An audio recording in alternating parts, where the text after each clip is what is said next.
Selamat siang Selamat siang. buat kita semua. Terima kasih. Saya ucapkan dulu bahasa salam dari Kalimantan Tengah. Sampai selamat ningolata, salam sawujud, kalendang melempang, adil katalino, bacuramin kasaruga, basengat kajubata. Harus. Oke. Terima kasih atas waktu dan kesempatan yang telah diberikan kepada kita, Sekolah Kader Leuh Harati Forum Pemuda Kalimantan Tengah. Pak Deputi, terima kasih. Pak Arif, terima kasih banyak sudah bersedia berkenan memberikan waktunya kepada kita dan juga berkenan bersedia menjadi narasumber kita di Sekolah Kader Leuh Harati. Dan ini materi terakhir, Pak, dari selama 1 bulan kegiatan kita. Berarti Bapak penutup kegiatan kita hari ini. Terima kasih banyak. Nggak sebuah anti klimaks. Mudah-mudahan Ya, kesampaian. ini klimaksnya gini nih. Bicara jaminan keselamatan ini memang dibutuhkan semua orang. Oke. Oke, dan juga mengucapkan terima kasih kepada abang saya, Kepala Kacacap Palangkaraya, Bang Roy. Terima kasih banyak selalu support pemuda Kalimantan Tengah. Beliau selalu menyediakan ruang dan menyediakan kesempatan dan waktunya kepada kita pemuda untuk selalu bersilaturahmi, berkumpul dan sharing. Dan beliau selalu sebulan yang lalu saya WA beliau untuk berbicara mengenai kegiatan ini dan beliau selalu sampaikan kita akan support dan kita akan selalu memberikan waktu kita mengenai tentang pemuda dan pengembangan pemuda Kalimantan Tengah. Terima kasih banyak Bang Roy atas saran dan motivasi yang diberikan kepada kami dan support sistemnya, dan nanti akan kita dipandu oleh moderator untuk kegiatan kita ini. Izin Bang, kita akan sampai di jam 4 sore supaya nanti teman-teman, karena 1 harian, supaya nanti ilmu yang didapatkan dan materi yang didapatkan dari Pak Deputi bisa berguna dan berdampak bagi kita semua di tempat ini. Untuk waktu dan tempat, saya silahkan. Mungkin ada perkataan dari Pak Roy dulu sebentar, atau sepatah 2 kata dari abang saya. Waktu dan tempat, Bang, saya persilahkan. Pasti mute Pak Roy, nggak kedengeran suaranya.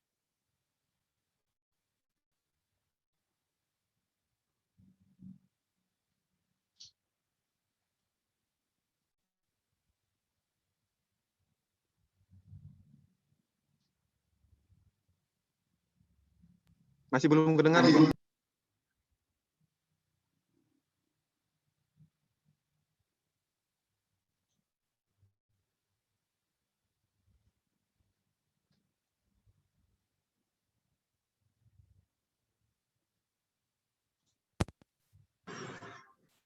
Ya, tes suara saya kedengaran? Oke.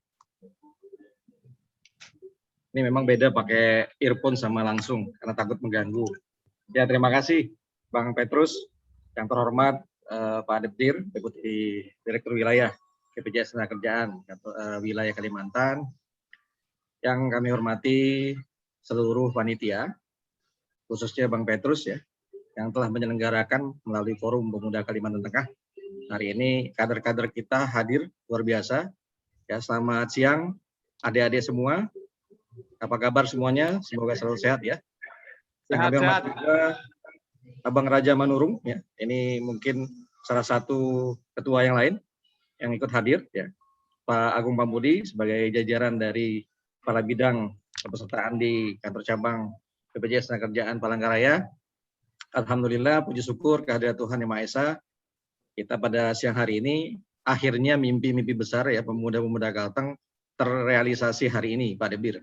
Jadi memang kami selalu berkoordinasi khususnya dengan teman-teman ada beberapa yayasan ya, Yayasan Mahagalewu, kemudian ini adalah salah satu bentuk mimpi besar teman-teman untuk mulai mengaktifkan, ya, memberikan kaderisasi bagi seluruh pemuda Kalteng.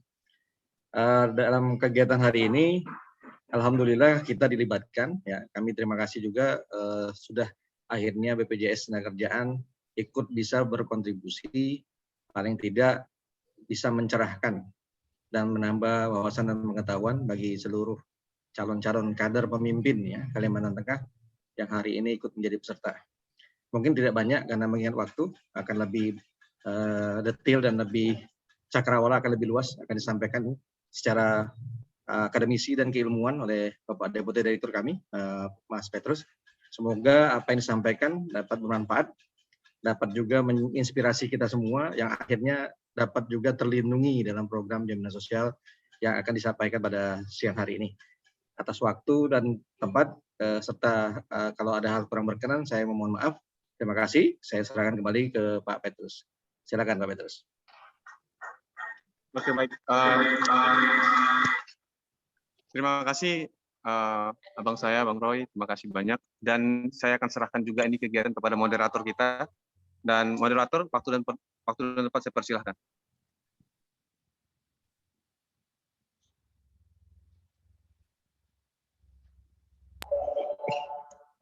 Ya, selamat siang buat kita semua. Salam sejahtera. Sebelum saya melanjutkan membimbing acara kita ini, izinkan saya memperkenalkan diri. Saya Raja Manurung dari Sumatera Utara, berkuliah di Universitas Palangkaraya, Fakultas Ekonomi, jurusan Ekonomi Pembangunan. Dan untuk teman-teman kita sekalian, izinkan saya memperkenalkan narasumber kita, Bapak Arif Jahari, sebagai Deputi Direktur Wilayah Kalimantan BPJS Ketenagakerjaan. Dan mungkin saya akan memperkenalkan profil singkat oleh Bapak Arif Jahari.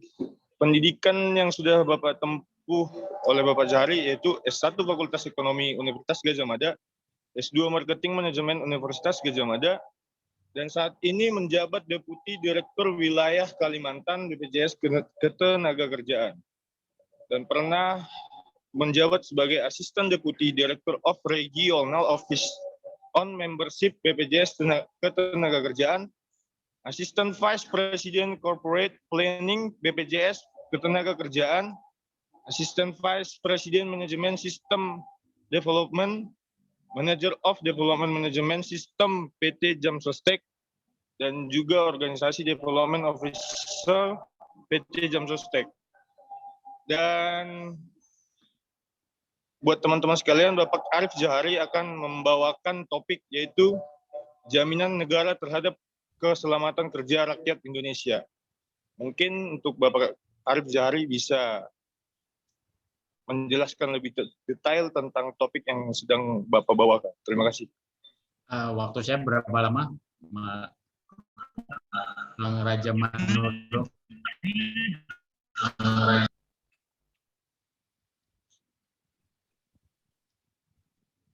Oke, Pak. Mungkin bisa dengan waktu 30 menit, Pak. Silakan yang 30 menit ya. Oke. Terima kasih atas waktunya.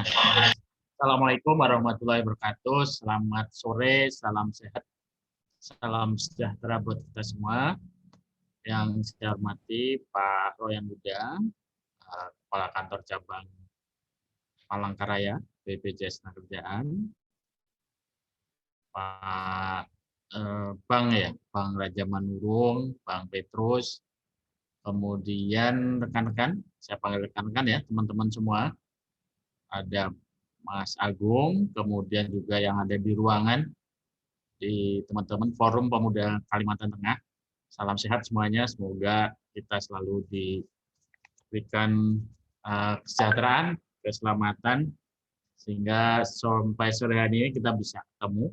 Dan tadi disampaikan Pak Petrus, ini sesi terakhir, mudah-mudahan nggak membosankan ya, karena sudah capek biasanya sesi terakhir, dan mudah-mudahan ini menjadi topik yang menarik.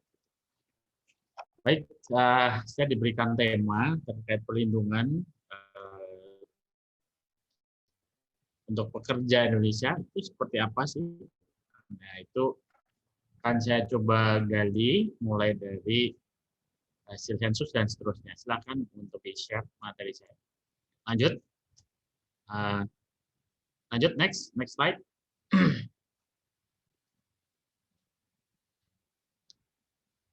Nah,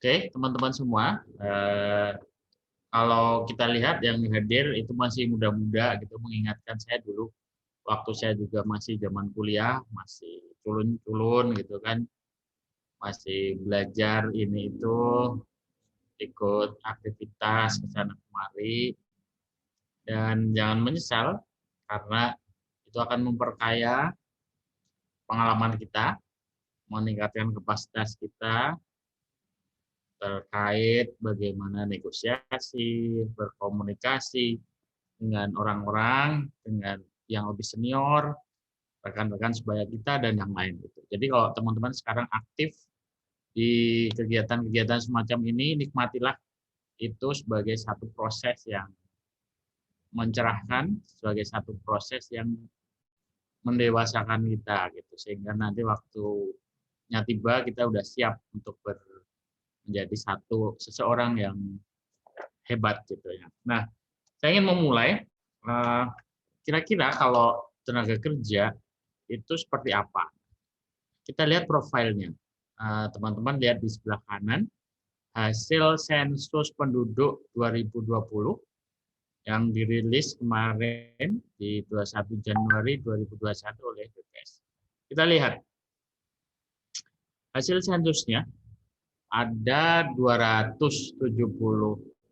juta penduduk Indonesia, di mana itu terdiri dari berbagai kelompok. Ada kelompok baby boomers, Gen X, milenial, Gen Z, dan post Gen Z. Dan satu lagi pre-baby boomers. Saya menduga sebagian besar yang ada di Zoom kita kali ini ada di kelompok milenial. Benar nggak? Milenial atau bahkan mungkin di generasi Z.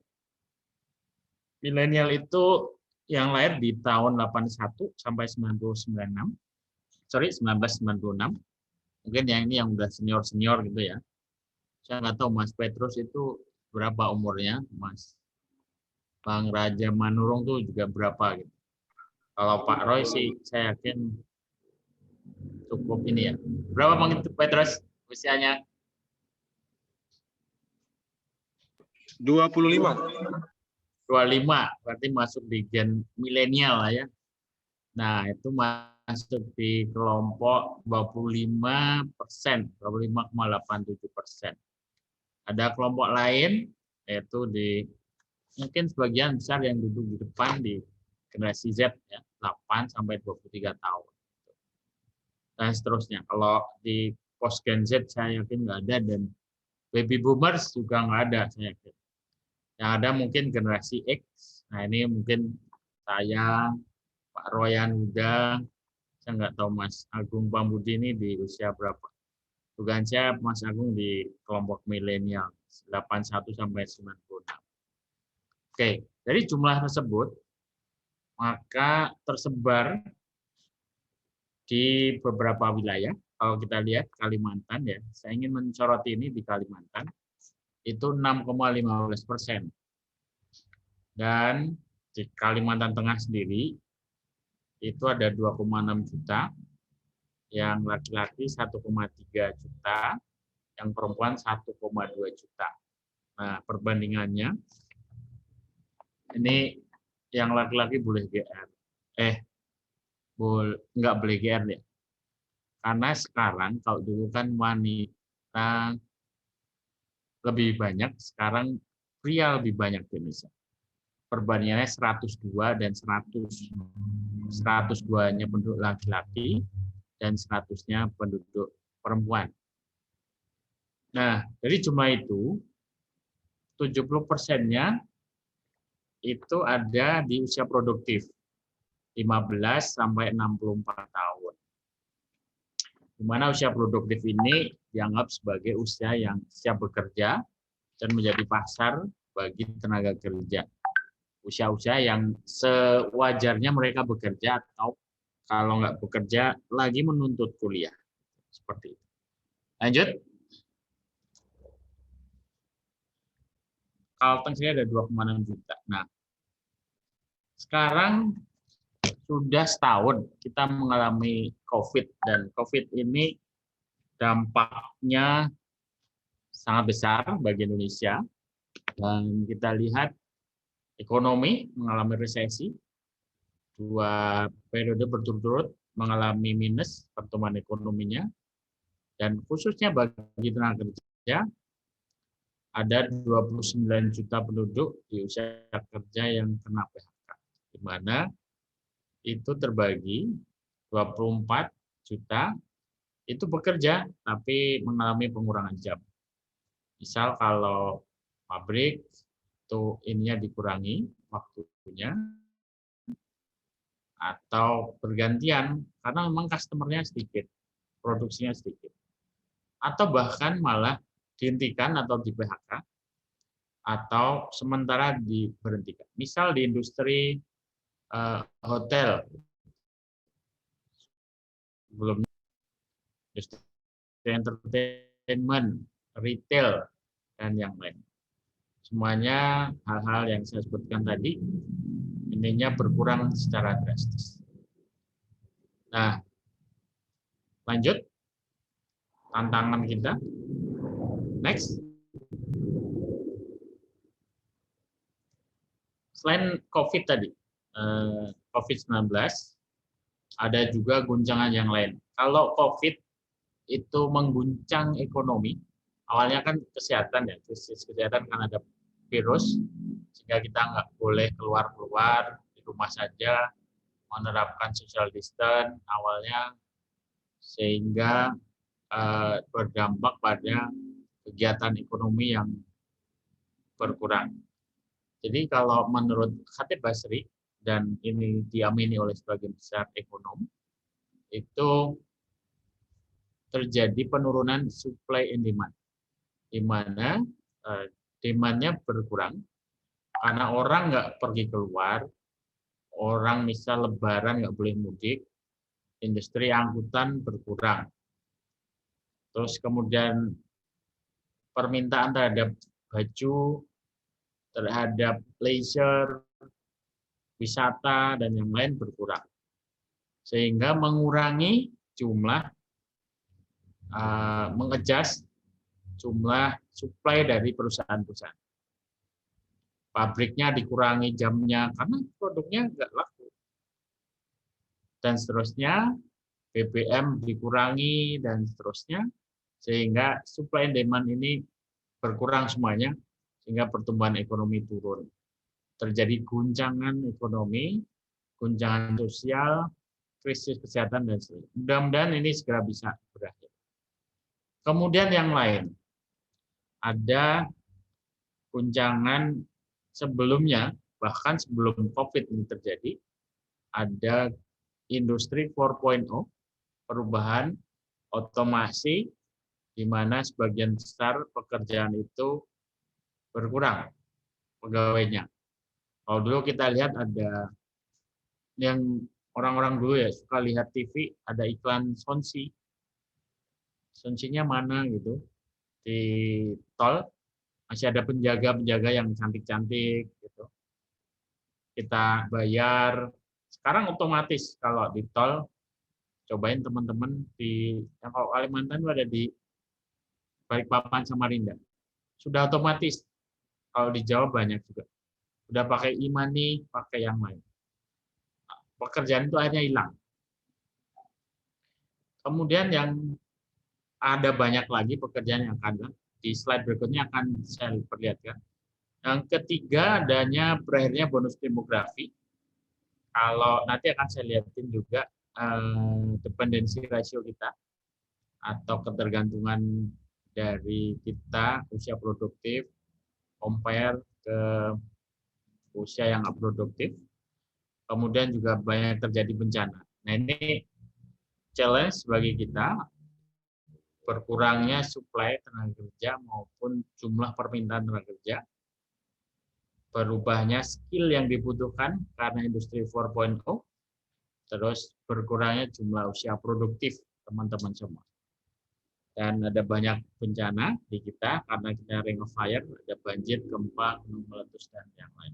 Next, ini akan detail terkait dengan industri 4.0, karena kalau COVID sudah banyak dibahas. Kita lihat laporan dari McKinsey Consultant bahwa hal-hal atau pekerjaan yang sifatnya pemrosesan data atau pekerjaan fisik yang dapat diprediksi itu akan turun jumlahnya. Sementara sektor yang kreatif, layanan kesehatan, pendidikan, dan retail itu kemungkinan akan naik. Kalau kita lihat angka yang di kotak hitam 23 juta itu diprediksi bisa dilakukan secara otomatis. Kemudian tapi juga meng-create 27 juta sampai 46 juta pekerjaan baru. Nah, 10 jutanya itu jenisnya baru. Nah, saat ini diperkirakan ada 60% dari semua pekerjaan bisa diotomasi, yang 30%-nya. Kalau kita lihat Gojek Opang, ojek panggilan mulai hilang, digantikan Gojek. Bukalapak, walaupun Shopee dan seterusnya, Tokopedia, itu mengurangi jumlah retail, penjualan retail, mengurangi ya, belum menggantikan full, tapi jumlah retail tergerus karena kita bisa langsung pesan dari namanya Bukalapak, Shopee, dan seterusnya, e-commerce kayak gitu. Sekarang teman-teman bisa langsung pesan, mengcompare harganya di sini, di Bukalapak, Shopee ini, Tokopedia, dan seterusnya. Mana yang paling murah, mana yang paling sesuai. Lihat ratingnya, mana yang bintangnya paling tinggi. Kalau bintangnya kecil, dikit, nggak usah dibeli. Beli yang lain, kan gitu. Nah, itu sambil tiduran, kita bisa beli macam-macam. Lanjut. Ini 4 point. Sekarang saya ingin tunjukkan demografi Indonesia seperti apa. Kalau kita lihat, dependency ratio, awalnya tinggi, kemudian turun. Dependency ratio ini adalah perbandingan antara children dan orang tua dibandingkan dengan usia kerja kita, persentasenya. Kalau kita lihat garis yang biru muda, itu yang dependency ratio, awalnya tinggi, turun, tapi kemudian di 2010, 2030 itu kita mengalami masa bonus demografi, setelahnya mulai naik. Itu fungsi dari hitam, garis hitam yang tebal atau biru itu ya, yang working age 15 to 64, 15 sampai 64 tahun persentasenya paling tinggi tadi di tahun 2010 sampai 2030, kemudian mulai menurun di 2030. Nah, children 14 tahun dan di bawahnya juga turun, garis yang abu-abu. Tapi kalau kita lihat yang garis kuning, itu mulai meningkat dari 2010. Nah, ini kesehatannya bagus dan harapan hidupnya meningkat, sehingga kalau dijumlahkan itu kelompok non-produktif yang children dan elderly ini makin banyak, sehingga menjadi beban yang makin tinggi kepada usia produktif. Nah, usia produktif ini nggak kerja ya, orang tua udah pensiun, kalau anak-anak ya masih sekolah atau memang masih belum bekerja. Dampaknya apa? Nanti akan berdampak kepada pensiun kita. Dampaknya ke kelompok-kelompok produktif. Lanjut. Saya ingin nunjukin satu gambar apa yang harus dilakukan. Ini secara umum ya, buat asosiasi industri, ini mengembangkan skill, lembaga pendidikan, skill juga yang dibutuhkan, LSM, training-training seperti kita kali ini untuk melihat apa yang penting, skill yang dibutuhkan ke depan, dan pemerintah juga. Intinya, kita mempersiapkan skill dan kemampuan yang relevan dengan perubahan zaman. Jangan sampai kita salah mengembangkan skill menjadi skill yang obsolete, skill yang kuno, sehingga skill kita nggak dibutuhkan lagi di masa yang akan datang, dan kita menjadi pengangguran. Lanjut. Next. Nah, bagaimana dengan jaminan sosial? Karena tekanan-tekanan tadi, kita harus mengembangkan jaminan sosial yang lebih bagus, yang bisa melindungi kita dari guncangan-guncangan dan yang lain. Secara detail ada di slide berikutnya, logiknya seperti apa. Lanjut. Tadi saya sampaikan ada banyak guncangan. Kalau kita membagi siklus hidup kita, itu ada dari lahir, kemudian produktif tadi, 15 sampai 64 tahun tadi, berarti yang kecil itu di 15 ke bawah, kemudian nanti 65 tahun ke atas, kita tidak produktif lagi. Grafiknya kayak gini. Jadi masa antara 0 sampai dengan 14 atau 15 plus gitu ya, kecil, itu kita defisit. Kita minta ke orang tua, minta disupport, dan yang lain, sehingga kita nggak menghasilkan earning money, tidak menghasilkan uang. Nah, kemudian usia 15, asumsinya oleh usia 15 mulai bekerja, sampai dengan 65 tahun, 64, kita menghasilkan banyak uang, menghasilkan surplus, kerja, produktif, sehingga surplus. Kemudian 65 ke atas, defisit lagi, karena udah nggak kerja lagi. Tapi, di masa-masa surplus tuh bisa juga terjadi sesuatu ya, ekonomi shock atau social shock yang terjadi saat ini. Tadi kan ada saya gambarkan pensiun ataupun karena COVID ini 29 juta orang kena PHK. Ini ekonomi shock. Nggak punya uang, nggak punya pekerjaan, nganggur, dan sebagainya. Atau uangnya dikurangi jam kerjanya. Sehingga berkurang. Sehingga minus ke bawah, defisit lagi. Nah, itu yang perlu kita hindari. Ada hal-hal yang sifatnya jangka pendek, dan hal-hal yang sifatnya jangka panjang yang perlu kita prepare. Lanjut ke slide berikutnya. Nah, secara tradisional, bangsa kita mencoba membuat dulunya ya, ada membantu kalau terjadi sesuatu, ada tanah, ada ternak, ada anak-anak, ada tetangga. Kalau terjadi sesuatu, urunan, gotong royong. Ayo kita bantu dan seterusnya.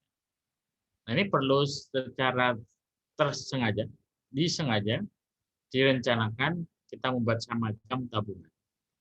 Nah, ada dua, sifatnya cash ataupun juga menggunakan asuransi, baik itu swasta ataupun asuransi sosial seperti ini. Lanjut, asuransi jaminan sosial. Karena ini topiknya ke sana, saya ingin mengajak teman-teman lebih ke jaminan sosial. Ada tiga sebenarnya, tiga skim yang bisa kita rencanakan untuk melindungi diri kita dari ekonomi shock tadi atau social shock, COVID dan yang lain. Ada sifatnya social assistance, bantuan sosial. Kemarin kalau yang udah kerja dapat bantuan subsidi upah, kalau perusahaan kecil UKM dapat juga subsidi 2,4 juta masing-masing. Ada juga dulu BLT, bantuan langsung tunai, raskin, dan seterusnya. Nah, kemudian di kelompok kedua, itu ada jaminan sosial, di mana itu kita mengiur. Ini instrumen negara. Jadi jaminan sosial itu adalah alat negara untuk melindungi warganya dari risiko sosial. Baik itu meninggal, kecelakaan, hari tua, melahirkan, kecacatan, sakit, dan yang lain. Kalau di gambar sebelumnya kita lihat ada 1, 2, 3, 4, 5, 6, 7 kelompok sosial, risiko sosial. Nah, ini ada hal-hal yang tadi, menganggur, sakit, meninggal, tua. Jadi kalau tua itu pasti, gitu ya. Kalau dewasa itu pilihan. Gitu. Nah, sampai Pak Petrus, Mas Petrus, Mas Bang Raja menjadi tua tapi nggak dewasa gitu. Teman-teman juga menjadi tua dan dewasa atau berjiwa muda dan dewasa gitu kan ya, yang kita inginkan. Teman-teman semua harus ke sana. Nah, nanti tua pasti, meninggal pasti. Yang belum pasti prepare nggak kita terhadap keadaan itu. Begitu nanti tua, nggak punya tabungan, itu yang repot. Sehingga kita perlu untuk secara sengaja mengalokasikan pendapatan kita, mumpung masih mampu, itu untuk berjaga-jaga ketika usia kita menjadi tua, atau berjaga-jaga terjadi shock gitu, dengan skim social security atau jaminan sosial. Nah, jaminan sosial ini sudah terbukti bisa mengurangi kemiskinan dan mendistribusikan inequality atau ketidaksamaan, ketimpangan gitu ya, ekonomi. Jadi kalau yang kaya itu potongannya banyak untuk mendistribusi yang miskin, yang mampu membantu yang nggak mampu dan seterusnya. Sehingga inequality itu menjadi lebih sedikit. Guncangan ekonomi, bencana alam, kalau kita bisa mempunyai satu tabungan yang cukup, itu bisa kita stabilisasi. Dan juga terakhir bagi negara juga punya kepentingan dalam hal ini untuk memupuk dana jaminan sosial ini menjadi dana pembangunan. Karena negara-negara lain secara empiris buktinya punya ribuan triliun rupiah dari sistem jaminan sosial mereka dan itu bisa menjadi modal untuk pembangunan. Saat ini kalau untuk Jamsostek, BP Jamsostek baru 480 triliun yang kita akumulasi dan itu masih kalah jauh dari negara lain. Lanjut. Nah, ini adalah lembaga-lembaga jaminan sosial yang ada di Indonesia. Dulu ada Jamsostek, sekarang menjadi BPJS Tenagakerjaan, BP Jamsostek. Ini data tahun 2017. Askes menjadi BPJS Kesehatan. Jadi teman-teman jangan lupa, BPJS itu ada dua, ketenagakerjaan dan kesehatan. Kita udah ngomong panjang lebar gitu kan sama teman kuliah, teman SMA, tetangga tentang Jamsostek, tentang BPJS Tenagakerjaan. Tiba-tiba bertanya tentang, Mas, kemarin aku nggak bisa ke rumah sakit ini, ditolak dan seterusnya. Nah itu adalah BPJS Kesehatan. Kalau yang kami sekarang ini adalah BPJS Tenagakerjaan.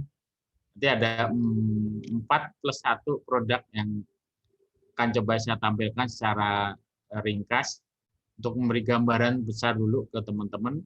Kalau detailnya mungkin bisa tanya Pak Roy atau Pak Agung. Gitu ya. Lanjut. Ini ada Taspen dan Asabri. Nanti 2029 Taspen dan Asabri nanti secara kelembagaan akan merger dengan BP Jamsostek. Lanjut. Nah, ini tadi 5 program, 4+1, karena yang satu itu JKP, Jaminan Kehilangan Pekerjaan, ini produk baru hasil dari Undang-Undang Cipta Kerja kemarin. Saya ingin cerita sedikit tentang JKK, kecelakaan kerja dan kematian. Itu mengcover hal-hal yang JKK, itu kecelakaan kerja. Kalau ada risiko tadi, bekerja, risiko sesuatu dari rumah, berangkat ke kantor, berangkat ke tempat kerja, di tempat kerja, kemudian pulang, itu kita cover juga. Ini bagi yang kerja kantoran. Bagi yang kerja secara mandiri, itu juga kita cover, tergantung pekerjaannya apa. Tukang bakso, ojek, waktu bekerja, waktu berangkat tempat kerja kan tidak menentu tuh rutenya dan seterusnya. Nah itu kita tetap kita cover selama itu ada hubungan pekerjaannya. Kemudian kematian, kalau meninggal, jadi meninggal pasti cuma di usia yang produktif yang kita cover. Kemudian 2 program ini sifatnya jangka pendek. asuransi sosial, yaitu sifatnya insurance, ada iurannya, dan biasanya ininya dalam kurun waktu setahun. Kemudian CHT, jaminan hari tua dan jaminan pensiun, ini sifatnya jangka panjang. Hari tua itu mirip tabungan, tapi namanya juga hari tua ya, untuk persiapan ketika kita tua, atau jaminan pensiun persiapan ketika kita pensiun. Tabungan nih. Kalau hari tua ini ngambilnya langsung sekaligus, kalau pensiun ini manfaatnya manfaat pasti, berkala tiap bulan sampai meninggal. Mirip pegawai negeri, sama gitu ya, cuman nominalnya aja yang berbeda. Kemudian JKP terakhir yang baru ini adalah unemployment benefit kalau bahasa Inggrisnya. Ini kalau tiba-tiba pekerja kena PHK dan itu kita cover dalam 3 skim. Secara detail di slide berikutnya akan muncul. Lanjut. Nah, ini jaminan kecelakaan kerja. Saya pastikan kompetitor tidak ada yang sebagus ini, bukan kompetitor ya. Asuransi swasta pun mungkin tidak akan sebagus ini karena kita mengcover tanpa batas. Tertinggi itu ada kita cover 9 miliar ya, satu orang untuk penyembuhannya karena menderita kecelakaan kerja. Ada tadi saya sampaikan risiko kecelakaan kerja, pergi, pulang, tempat bekerja, perjalanan dinas. Kemudian kalau terjadi sesuatu nggak bisa bekerja, kita berikan juga santunan selama tidak bekerja, kita cover. Kemudian bantuan untuk siap kembali bekerja, kita cover juga. Dan juga lanjut di next-nya, kalau meninggal karena kecelakaan kerja, kita berikan santunan 48 kali upah. Sebenarnya 48 kali upah ini nggak bisa menggantikan ya. Misal istri kita atau suami kita atau ayah kita meninggal gitu, kita ganti dengan 48 kali gajinya misal 2 juta, itu kan 96 ya. Nilai bapak kita, nilai istri kita, nilai suami kita nggak sebesar itu, tapi ini adalah sebagai pengganti penghasilan yang hilang gitu, sebenarnya. Terus juga kita cover untuk yang punya anak, ini untuk 2 orang anak sebesar maksimal 174 juta kita berikan bagi keluarga yang terkena kecelakaan kerja meninggal, biaya siswa pendidikan. Lanjut. Nah, ini kematian, kita mengcover 42 juta. Sama prinsipnya, ini bukan nilai suami, nilai orang yang meninggal, tapi ini menggantikan penghasilan kalau ini meninggal, orang ini meninggal. Jadi ada juga bantuan beasiswa. Jadi kalau ikut 3 tahun tertib bayar, maka diberikan 174 juta maksimal ya. Tergantung pendidikannya di level apa. Lanjut. Next. Hari tua, tadi saya jelaskan ada iuran dari pemberi kerja dan kita. Kemudian ditambah hasil pengembangan. Selama ini kita memberikan hasil pengembangan di atas bunga deposito selalu, dan itu cukup kompetitif. Kalau yang lain ada risiko investasi itu langsung terkurangi. Nah, kalau di BP Jamstek ini kita cover dengan dana jaminan sosial kita yang cukup banyak. Jadi selalu kita berikan hasil pengembangan yang positif. Lanjut. Ini pensiun. Jadi manfaatnya manfaat sekaligus.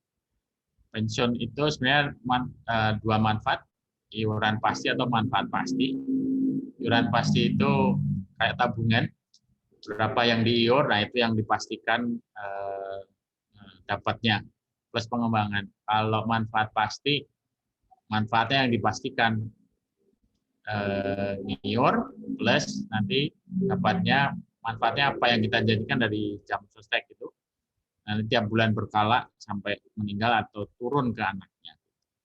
Jadi ini mirip pegawai negeri ya, yang diserahkan oleh PT Taspen. Lanjut. Next. Nah, JKP, sebenarnya di JKP itu ada 3 manfaat. Pelatihan atau vokasi, kemudian job service atau informasi ke pasar kerja, dan terakhir uang tunai. Nah, yang kita berikan diserahkan oleh Jam Sostek, BPJS Tenagakerjaan itu yang uang tunai, besarnya itu sebesar 45% dari gaji yang dilaporkan, maksimal 5 juta untuk 3 bulan pertama, dan 3 bulan berikutnya kita berikan 25%, maksimal untuk saat ini juga hitungan upahnya 5 juta. Ini bisa diambil 3 kali dalam usia produktif. PHK, kerja, kena PHK, terus dapat ini 6 bulan, nanti dalam 2 tahun kerja lagi, buat PHK dan seterusnya. Jadi bisa ngambil 3 kali. Iurannya 0,46% dari gaji. Kemudian itu tidak diambil dari pegawai lagi, tapi merekomposisi iuran JKK dan JKM, dan juga dari pemerintah. Lanjut. Nah, ini iurannya untuk masing-masing tadi, JKK dan JKM, JHT, jaminan pensiun. Ini masing-masing dalam percentage ya, pemberi kerja dan pekerja. Kalau kecelakaan kerja tergantung risiko kerjanya, dari 0,24 sampai 1,74%. Tenaga kerja nggak dipotong sama sekali. Kematian juga 0,3%, nggak dipotong sama sekali. JHT itu 2 pihak, pekerja dan pemberi kerja, 3,7% dan 2%. Sementara JP totalnya 3%, 2% dari pemberi kerja dan 1% dari pengusaha. Terakhir, next. Ini ada satu isu terbaru, yaitu Inpres nomor 2 tahun 2021, di mana Presiden menginstruksikan untuk seluruh menteri, ya, ada 19 menteri, Jaksa Agung, 3 badan, 34 gubernur, 416 bupati, dan 98 wali kota, mengoptimalisasi program jaminan sosial ketenagakerjaan dengan mewajibkan ya beberapa untuk seperti PTSP, kemudian KUR, usaha-usaha kecil dan yang lain, usaha besar, Jaksa Agung, Kejaksaan diminta untuk ngebantuin semuanya. Jadi ini yang terakhir, yang isu paling baru terkait BP Jamstek. Harapan kita ini bisa meningkatkan kepesertaan, memperluas cakupan perlindungan bagi pekerja Indonesia, karena tadi perlindungan itu sangat penting untuk menghindari risiko sosial yang tadi saya sebutkan. Terima kasih, itu saja. Ini dari saya sebagai awalan untuk diskusi. Teman-teman kalau ada pertanyaan dan hal lain, saya persilahkan. Mudah-mudahan bisa sedikit mencerahkan teman-teman terkait apa itu jaminan sosial dan BP Jam Sostek, jaminan sosial kerjaan itu apa. Saya kembalikan waktunya ke Bang Raja Manurung. Terima kasih. Assalamualaikum warahmatullahi wabarakatuh.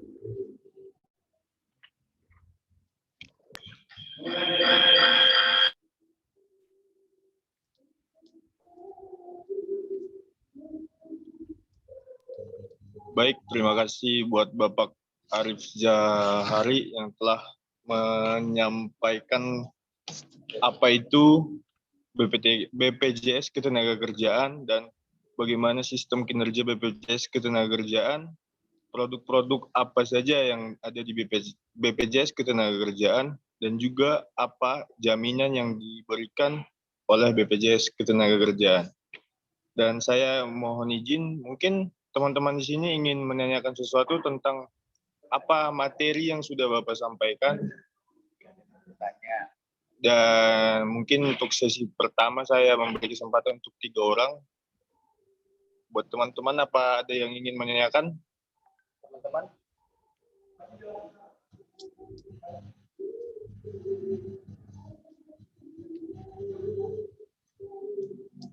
Mana, Pak?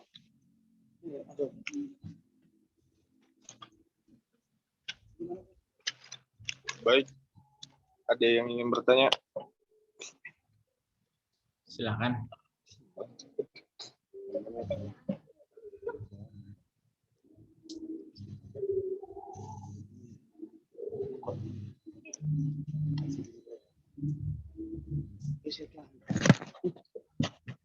Selamat siang, Pak. Selamat siang. Perkenalkan diri sebelumnya, saya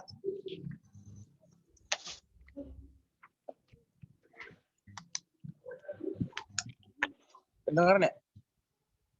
Dengeran. Baik, selamat siang, Kak. Selamat siang, Pak. Sebelumnya, perkenalkan diri, saya atas nama Eko Rinaldo. Saya ingin bertanya kepada Bapak, terkait permasalahan yang terjadi di negara kita, di daerah kita, yaitu yang saya langsung observasi dengan sesuai fakta di lapangan itu, banyak pekerja zaman sekarang di kampung, di daerah-daerah yang kurang proteksi dirinya. Nah, bagaimana jaminan terhadap keselamatan kerja yang ada di desa dan di daerah tersebut, Pak? Pengkoordinatan dan sistematisnya untuk di daerah, ya, lebih ke arah desa-desanya, Pak. Seperti itu. Terima kasih, Pak. Ya, terima kasih. Baik, untuk teman-teman yang ingin menanyakan kembali, sesi pertama 2 orang lagi. Baik, ada selanjutnya, Pak. Mohon izin, Bang. Saya ingin bertanya, ya, bagaimana cara kita agar bisa terlibat dalam mengkampanyekan BPJS Ketenagakerjaan kepada masyarakat dan kepada seluruh pemuda-pemudi yang ada di Kalimantan Tengah. Terima kasih. Ini siapa, Mbak? Siapa? Sudah. Halo, namanya? Oh, nama saya Margaret. Margaret.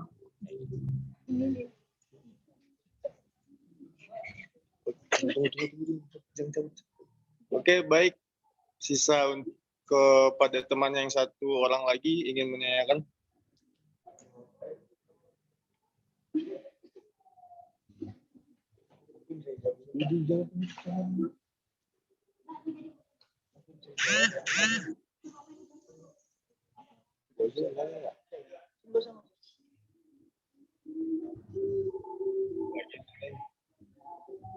Baik, mungkin menunggu teman yang ingin menanyakan kembali kepada Bapak, mungkin bisa dijawab dulu pertanyaan yang baru saja disampaikan oleh teman-teman. Oke, terima kasih, Bang Raja Manurung. Ada 2 pertanyaan. Nanti mungkin Pak Roy bisa melengkapi ya. Saya jawab dulu, nanti mungkin ditambahkan. Yang pertama dari Mas Eko Rinaldo terkait kalau di kampung-kampung, di desa-desa banyak yang belum terlindungi. Gitu. Bagaimana supaya ini bisa terlindungi? Gitu. Baik, jadi untuk bisa terlindungi itu memang harus terdaftar ya, ada proses registrasi dan membayar iuran untuk OIP Jamsostek. Nah, memang di Kalimantan karakteristiknya infrastruktur, geografis itu sangat luas ya kalau di geografis Kalimantan. Bayangkan kalau kita bandingkan dengan Jawa, Kalimantan itu 5 kali Pulau Jawa luasnya. Jadi dan jumlah channel ya, channel BPJ Jamsostek sebagai tempat untuk mendaftar dan membayar iuran itu juga terbatas karena dari infrastruktur kita tidak belum sebagus Pulau Jawa. Nah, ada beberapa strategi yang kita coba bangun untuk mendekatkan diri dengan teman-teman di desa, di kampung-kampung gitu. Permasalahannya adalah yang pertama, mungkin tenaga kerja di kampung-kampung desa itu belum tersosialisasi pentingnya jaminan sosial, baik kesehatan maupun ketenagakerjaan. Ketenagakerjaan ini lebih-lebih lagi. Karena memang kalau kesehatan tuh daily ya, sakit perut, hal-hal yang sakit tipes, dan hal-hal lain yang sifatnya sering terjadi. Sementara untuk program Jam Sostek, memang risikonya itu kalau tua, kalau mati, kalau kecelakaan, kalau pensiun, kalau kena PHK, hal-hal yang sifatnya tidak enak. Kesehatan juga nggak enak sebenarnya, sakit gitu, kan nggak ada yang enak. Cuman memang sering terjadi dan probabilitasnya kemungkinan itu lebih sering dibanding dengan jam sostek. Secara rata-rata memang setiap hari sebenarnya ada 5 kecelakaan kerja di Kalimantan ini dari data kita. Jadi sebenarnya risiko itu ada. Nah, satu, kita harus meningkatkan sosialisasi. Nah, ini salah satu cara kita ngobrol dengan teman-teman di sini. Teman-teman kita harapkan bisa jadi bagian dari yang mengkampanyekan tentang jam sostek ini, jaminan sosial rakyat. Yang kedua, kalau sudah curious, sudah penasaran, oh jam sostek kayak gitu, manfaatnya kayak gitu, iurannya segitu, lalu mau daftar. Nah, ini pentingnya distribution channel gitu. Satu, kita bangun secara digital karena penggunaan teknologi digital itu makin banyak. Orang bisa daftar melalui HP, melalui internet, itu bisa sebenarnya. Yang kedua, menggunakan channel tradisional. Ada cabang, ada Alfamart, Indomart, itu yang sebagai tempat bayar iuran. Ada juga yang ketiga itu perisai. Kita rekrut teman-teman menjadi bagian yang bisa berpartisipasi untuk menjadi bagian dari BPJS Ketenagakerjaan ini. Sifatnya seperti agent gitu. Ini proyek bukan proyek thank you gratisan ya, tapi ada fee yang kita berikan bagi teman-teman kalau bisa merekrut atau bisa memperluas cakupan perlindungan ketenagakerjaan kita. Nah, itu mungkin juga sekaligus menjawab pertanyaannya Mbak Margaret tadi ya. Bagaimana berpartisipasi untuk mengkampanyekan jam sostek. Ya kalau dari sisi kampanye, ya boleh saja. Misal nanti menghubungi Pak Agung atau Pak Roy, minta brosur disebar-sebar atau download di internet, kemudian pasang di status WA, status IG-nya, kan semuanya tadi millennials ya. Millennials itu banyak kan di Instagram, bukan di Facebook. Kalau Facebook itu umumnya orang tua-tua. Percaya deh, yang pakai Facebook itu tua-tua. Pak Roy itu sering banget tuh di Facebook. Memang beliau udah agak tua gitu ya. Nah, sama tadi partisipasi menjadi perisai. Nah, mungkin untuk perisai silakan Pak Roy atau Pak Agung untuk menambahkan. Silakan Pak Roy. Izin ya, Pak Mas Manurung, Pak Roy untuk merespon. Silakan Pak Roy. Oke, Pak. Suara saya kedengaran? Ya. Ya, terima kasih Pak Debir. Ini menambahkan, ini luar biasa. Tadi Pak Debir sudah menyampaikan ada 2 channel. Ada channel tradisional, ada yang namanya channel digital. Nah, sebagai informasi, untuk channel tradisional sendiri, sosialisasi yang sudah dilakukan oleh BP Jam Sostek yang ada di Provinsi Kalimantan Tengah, khususnya di cabang Palangkaraya itu ada beberapa yang mungkin rekan-rekan bisa ketahui. Pertama, kita sudah melaksanakan beberapa program seperti Desa Sadar Jaminan Sosial. Nah, di Desa Sadar itu, tadi pertanyaannya bagaimana Pak kalau bisa menjangkau ya kepada seluruh aparatur desa, petani, kemudian peladang, ya kan? Kemudian para pedagang-pedagang kecil yang ada di desa. Dengan program Desa Sadar, itu kita sudah cukup perlahan tapi pasti menjangkau keseluruhan dari 14 kabupaten kota yang ada di Provinsi Kalimantan Tengah. Mungkin nanti pada gilirannya akan masuk ke desa-desa di tempat rekan-rekan semua. Kemudian yang kedua, tadi ada juga channel tradisional yang menggunakan media-media luar ruang. Nah, kita sudah pasang billboard. Ya, kemudian kita juga menggunakan radio, menggandeng kalau rekan-rekan suka dengar radio Kalawit, radionya anak muda di Kota Palangkaraya, ya 99,10 FM, itu semuanya pasti sudah mendengar bagaimana program BP Jam Sostek. Di TPRI, ya kita juga bekerja sama. Pada suatu kesempatan kita sudah melakukan liputan. Nah, ini liputan tentang program BP Jam Sostek. Kemudian yang lain kita juga bekerja sama pemerintah di daerah, baik itu kabupaten maupun provinsi dan wali kota. Untuk pemerintah kabupaten, kita sudah bersama-sama menerbitkan apa yang disebut sebagai peraturan. Di peraturan ini jelas ya disebutkan bagaimana tahapan-tahapan dan siapa saja yang punya kesempatan untuk diberikan perlindungan jaminan sosial. Nah, kemudian yang terakhir terkait dengan agen perisai. Nah, ini privilege ya buat rekan-rekan semua yang ada di ruangan ini. Jadi kita BP Jam Sostek membuka kesempatan bagi angkatan prakerja. Ya, kalau teman-teman hari ini kan masih dalam proses mencari pekerjaan. Di BP Jam Sostek itu punya program keagenan namanya perisai yang nantinya bisa memberikan kesempatan teman-teman untuk mendapatkan passive income. Jadi kalau nanti teman-teman bersedia, nah ini salah satu contohnya Bang Petrus. Bang Petrus dengan rekan-rekan di Yayasan Mahagaleu itu sudah menjadi peserta perisai kita. Jadi nanti untuk bagaimana teknisnya kita akan daftarkan semua teman-teman dulu ya ke dalam keagenan perisai dengan pelatihan-pelatihan. Ya. Apa fungsinya? Fungsinya itu sebagai perpanjang tangan dari BP Jam Sostek dalam memberikan edukasi dan sosialisasi kepada masyarakat yang ada di lingkungan kita masing-masing. Ya, kalau nanti masalah teknis, kita akan satu sesi khusus ya berikan kesempatan teman-teman untuk diedukasi.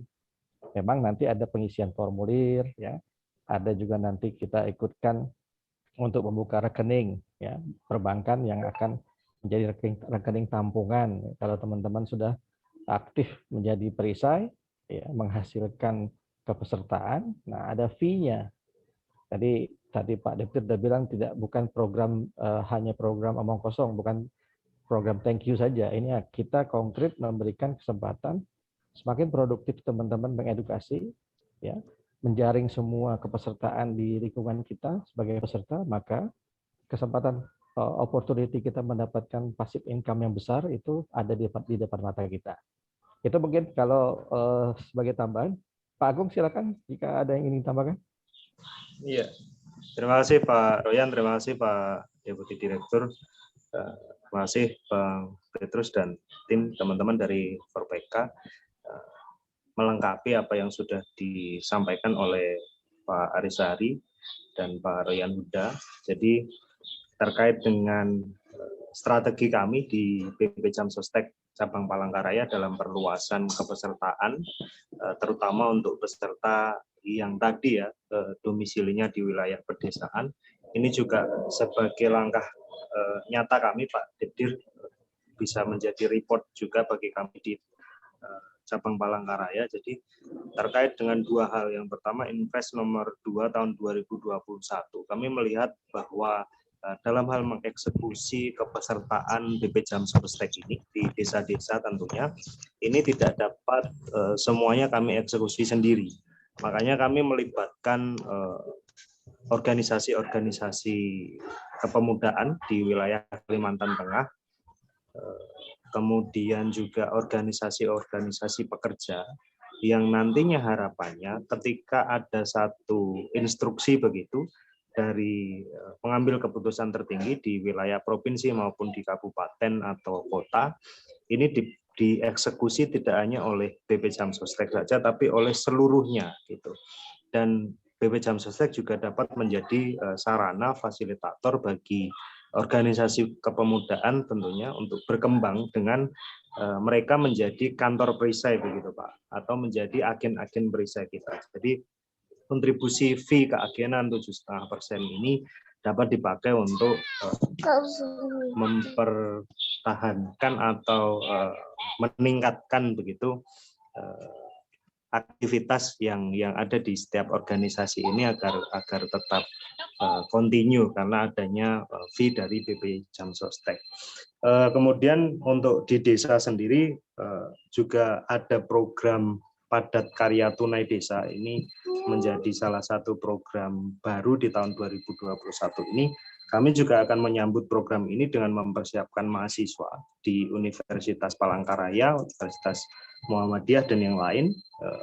Kita utamakan yang sudah bekerja sama dengan BP Jamsostek untuk kemudian mahasiswa ini menjadi pendamping di desa-desa tersebut, Pak. Desa binaan dari kampus atau dari universitas. Nah, harapannya mereka juga akan kami didik, kami bekali pengetahuan terkait dengan jaminan sosial, dan kami juga akan jadikan mereka agen-agen perisai sehingga kita bisa melakukan sosialisasi secara masif di desa melalui mahasiswa-mahasiswa yang diperbantukan ini. Dan sebagai imbal jasanya begitu atau kontribusinya, maka mahasiswa ini akan diberikan 600.000 per orang per bulan itu dari dana padat karya desa, dan juga fee keagenan perisai sebesar 7,5% dari iuran yang dikelola oleh masyarakat.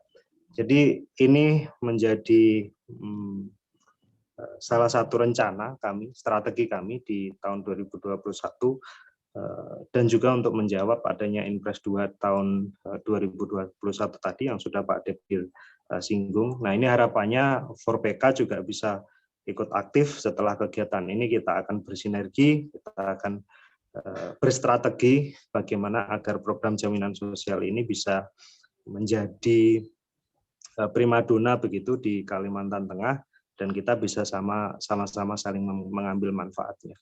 Itu yang bisa saya tambahkan. Terima kasih waktu yang diberikan.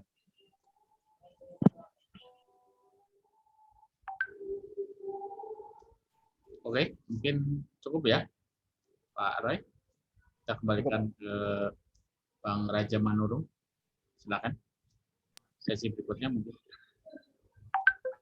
Terima kasih buat Bapak Arjahari dan juga Bapak Roy dan juga Bapak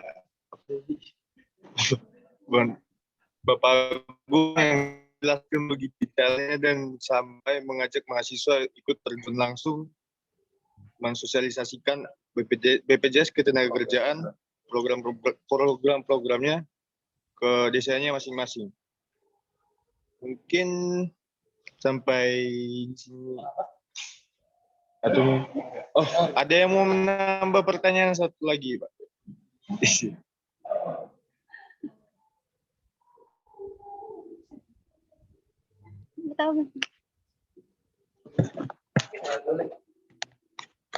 Perkenalkan Pak, nama saya Sambutasi.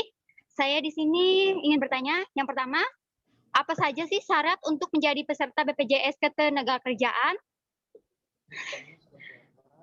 Dan sistemnya seperti apa? Dan yang kedua, bagaimana cara untuk mencairkan dana BPJS Ketenagakerjaan?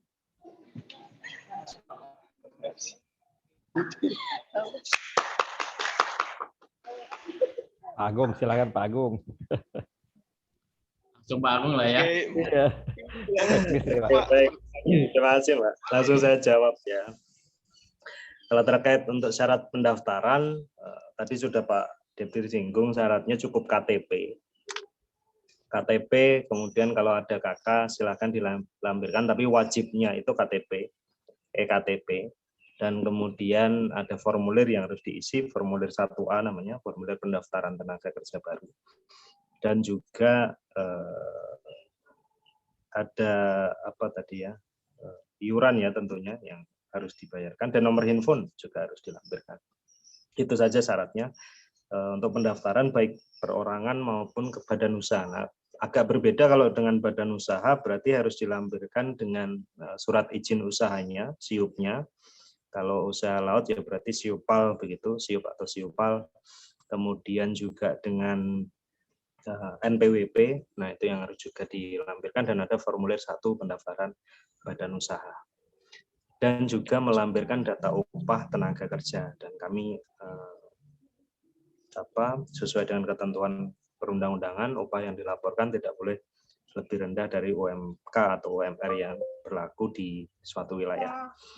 Kemudian untuk pencairan saldo ya, ini saldo jaminan hari tua sangat mudah. Bahkan hari ini BP Jam Sostek sudah mengembangkan salah satu inovasi kami dalam bidang layanan dengan adanya layanan on-site dan online. On-site itu peserta boleh datang ke kantor, membawa dokumen-dokumen persyaratan klaim, kemudian dia mengambil nomor antrian dengan scan barcode kantor kami. Nah, ini layanan on-site namanya. Diselesaikan 1 hari yang sama. Demikian juga satu lagi layanannya namanya layanan online. Ini kalau yang nggak mau repot begitu ya, apalagi sekarang dengan kebijakan PPKM, kemudian mengurangi mobilitas masyarakat begitu. Nah, ini kita kembangkan layanan online di mana kita nggak perlu bersusah payah datang ke kantor BP Jam Sostek, cukup ya seperti ini. Nanti kita akan dihubungi oleh petugas kami CSO ketika pengajuan klaim sesuai dengan jadwal yang disepakati, yang dirilis di email begitu. Nah, nanti pengajuannya jadi juga online juga, dokumen-dokumennya dilampirkan, diupload pada link yang sudah kita sediakan. Nah, ini syarat pencairannya kalau bicara dokumennya apa, surat pengalaman kerja, kartu peserta, kemudian buku rekening tabungan. Kita juga sedang berupaya agar surat pengalaman kerja itu juga akan mulai kita hilangkan. Semoga dalam waktu dekat sudah bisa kita aplikasikan. Karena kalau sudah by eKTP sebetulnya kan kita sudah bisa melihat ya, si A atau pekerja A pernah bekerja di perusahaan apa, kemudian saldonya berapa, itu kan sudah terlihat di dalam sistem. Nah, itu saja syaratnya, nggak susah-susah, verklaring atau pengalaman kerja, KTP, kartu peserta, dan buku tabungan, karena tidak ada lagi cash begitu, cash and carry nggak ada, jadi semua dananya akan ditransfer ke rekening atas nama pekerja dan tidak bisa diwakilkan. Nah, itu. Mungkin itu yang bisa saya sampaikan. Terima kasih. Ya, satu lagi menambahkan untuk agar diketahui bahwa seluruh layanan di BP Jam Sostek, baik pendaftaran peserta maupun pencairan saldo atau layanan apapun, tidak dipungut biaya. Tidak ada biaya tambahan, tidak ada biaya administrasi. Bahkan pengelolaan saldo jaminan hari tua kami juga tidak ada biaya administrasi. Hanya ada pajak itu dikenakan jika saldonya sudah melebihi 50 juta. Itu baru dikenakan pajak 5%. Tapi apapun itu, termasuk kami dalam melayani, tidak ada salam thank you begitu, teruang terima kasih, tidak ada. Semuanya tidak ada biaya. Ya, yang jadi peserta adalah sebenarnya karena ini jaminan sosial tenaga kerja adalah yang bekerja. Nah, bekerja ini definisinya macam-macam.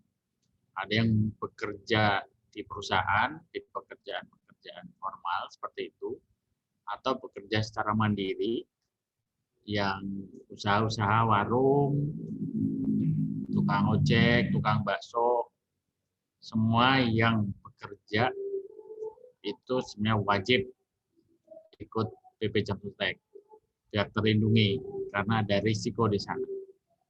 Ada baik itu risiko pekerjaan ataupun risiko meninggal tadi, risiko sosial yang bisa terjadi.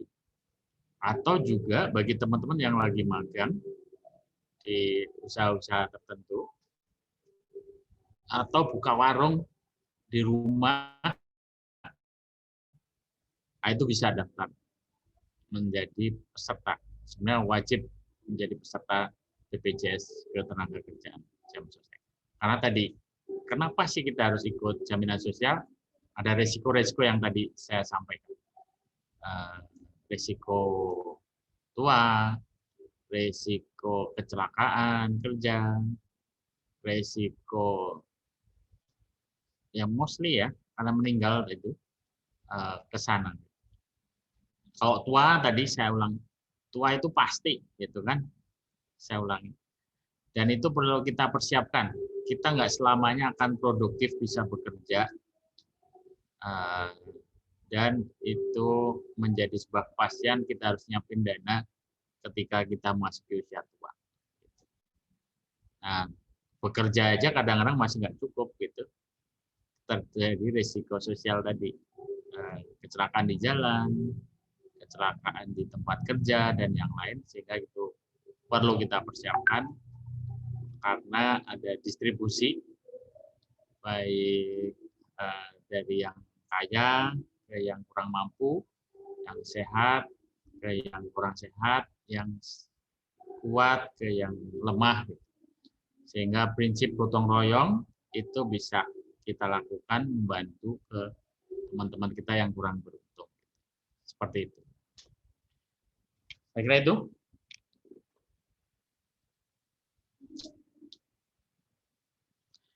Nah, tepuk tangannya nggak kedengeran ya, terima kasih. Tangannya tidak kedengeran.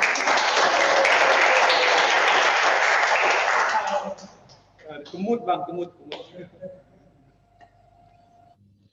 Oke. Terima kasih buat jawaban terakhir dari teman saya. Dan mungkin sebelum kita menutup kegiatan ini, dari Bapak Jari bisa memberikan close statement-nya untuk kepada kami teman-teman. Oke, untuk teman-teman Forum Pemuda Kalimantan Tengah, saya ucapkan apresiasi yang setinggi-tingginya. Teman-teman yang berkumpul, beraktivitas, itu nggak ada ruginya, pasti beruntung. Kadang-kadang dapat jodoh di situ juga gitu kan ya. Kadang-kadang gitu. Yang pasti dapat kapasitas, dapat pengalaman, bisa memimpin, bisa berkomunikasi kepada teman-teman sebaya, kepada yang lebih senior, negosiasi, cari dana, cari sponsor. Itu saya dulu juga ngalamin kayak gitu, sehingga saya merasakan hal itu dan saya rasakan untuk pekerjaan saya. Jadi jangan merasa rugi di aktivitas seperti ini. Kemudian yang kedua yang ingin saya sampaikan juga adalah sedikit meng-highlight apa yang saya sampaikan tadi, bahwa risiko sosial itu pasti terjadi, tua itu pasti, meninggal itu pasti ada risiko-risiko yang perlu kita persiapkan. Ada kewajiban kita bergotong royong juga untuk membantu orang lain, dan banyak cara, salah satunya dengan mengikuti jaminan sosial, baik itu ketenagakerjaan maupun kesehatan. Partisipasi teman-teman bisa melalui program perisai, ataupun kalau punya usaha silahkan didaftarkan di BP Jam Sostek yang terdekat di Palangkaraya. Selamat dan sukses, mudah-mudahan jadi orang-orang hebat semua, mewarnai Kalimantan Tengah menjadi provinsi yang luar biasa. Saya kira itu, terima kasih. Assalamualaikum warahmatullahi wabarakatuh. Waalaikumsalam warahmatullahi wabarakatuh. Warahmatullahi wabarakatuh. Bapak semuanya, izin kita foto bersama dulu, teman-teman akan maju ke depan. Izin Pak, akan foto bersama, nanti teman-teman maju ke depan, karena pakaiin fokus kita, supaya mereka lihat. Ya, maju ke depan yuk. Tuh, abangnya satu.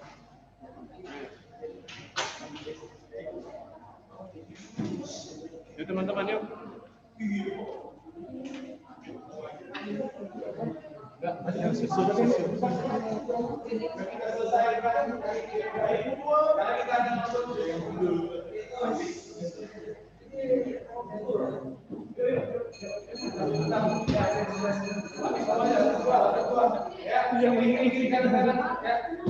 Atas bawah jangan main belakangin kamera.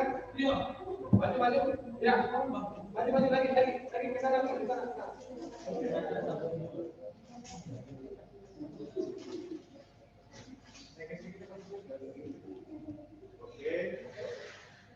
Oke. Satu,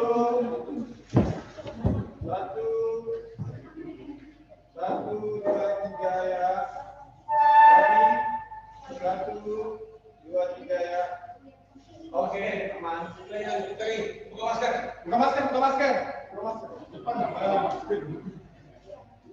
Satu, dua. Oke. Bukan. Thank you, Bang. Terima kasih banyak, Bang. Terima kasih, Bang. Thank you so much. Oke, saya live dulu kalau gitu. Salam buat semuanya. Selamat sore. Selamat sore Pak Rai, Pak Agung, semuanya. Sore Pak Depir. No. Sore Pak Dedir. Ada Pak Agus juga. Semuanya. Salam sehat. Terima kasih banyak, Bang. Semuanya terima banget. Pak Roy, Bang Agung, thank you so much. Makasih Om. Makasih udah kita dilibatkan Om. Saya live ya. Oke Pak Dedir. Baik Pak Dedir. Salam warahmatullahi Agus, Pak Agung, Pak Sipno. Sama-sama ya, saya live dulu ya. Sama Pak, kita live Ya, juga Pak. Terus, terima kasih Pak Petrus. Semua di belakang. Terima kasih, Pak. Ketemu kembali. Sampai ketemu nanti. Izin jika kalau bisa audiensi bersama dan teman-teman. Siap. Dengan senang hati Om. Ya, thank you, Pak. Yuk, mari semuanya. Halo semuanya, sore. Assalamualaikum warahmatullahi wabarakatuh. Waalaikumsalam.